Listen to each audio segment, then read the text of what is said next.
За бординг сургуульд суралцсан хүүхэд маань насан зохицон хамгийн өндөр болдог.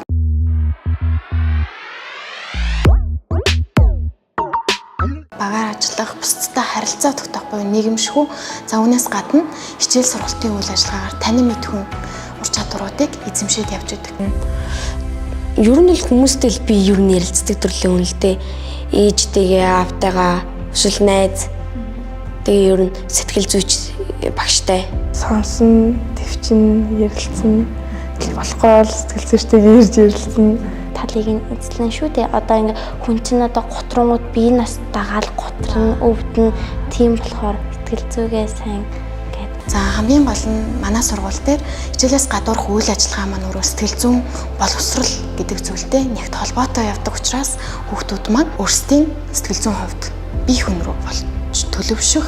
За энэ чиглэл рүү маш үр дүнтэйгээр хязтайгаар явдаг.